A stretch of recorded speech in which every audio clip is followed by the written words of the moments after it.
Hello, bonjour, je vais parler du prince Harry, le duc de Sussex. Je fais cette vidéo pour parler du discours du prince Harry. J'en ai déjà fait une sur la chaîne principale pour la traduction de celui-ci. Et je vais parler de la réaction des gens. J'ai déjà parlé du fait que les gens étaient surpris d'apprendre des choses dans le discours du prince Harry et j'avais parlé du génie de ce discours-là avec le prince Harry. Donc aujourd'hui, je vais parler d'une chose qui est revenue suite à ce discours-là. Certains ont trouvé ce discours intéressant, inspirant et ils se sont dit que dans ce contexte politique assez confus et assez stressant, ils auraient préféré peut-être qu'un homme comme le prince Harry se présente aux élections. N'est-ce pas? C'est un commentaire qui revenait à chaque fois. C'est dommage que le prince Harry ne se présente pas aux élections. C'est dommage que le prince Harry ne soit pas un des candidats à l'élection. Donc c'est suite justement à ce discours du prince Harry et de tout ce qui a été montré, dit durant la cérémonie des ESPY ou ESPN. Et les gens nous ont posé la question à savoir si le prince Harry prenait la nationalité américaine, est-ce qu'il pourrait se présenter aux élections présidentielles américaines? Premièrement, il faudrait dire que si le prince Harry veut se présenter à une quelconque élection, que ce soit aux États-Unis, il faudra d'abord qu'il renonce à ses titres de prince, à celui de duc. Et deuxièmement, non, il ne peut pas devenir président américain. Parce que pour être président américain, il faut être né sur le territoire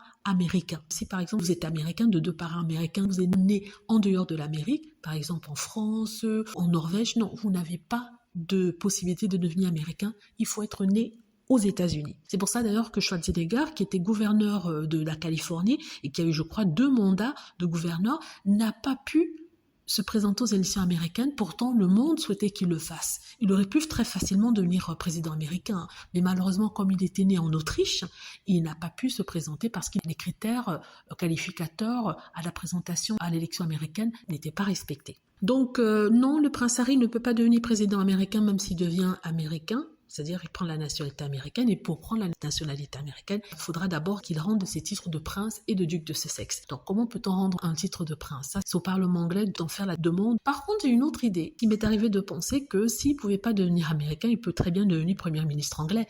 Il faudra bien sûr qu'il renonce à tous ses titres, et il peut se présenter comme Premier ministre. Il n'a qu'à adhérer à un parti, être à la tête de ce parti-là, créer lui-même son propre parti. Si les conditions sont remplies, il peut être élu Premier ministre de son pays. Mais ce sont des choses qui n'arriveront pas. Je ne pense pas que ça arrivera. Je suis même prête à dire que ça n'arrivera jamais.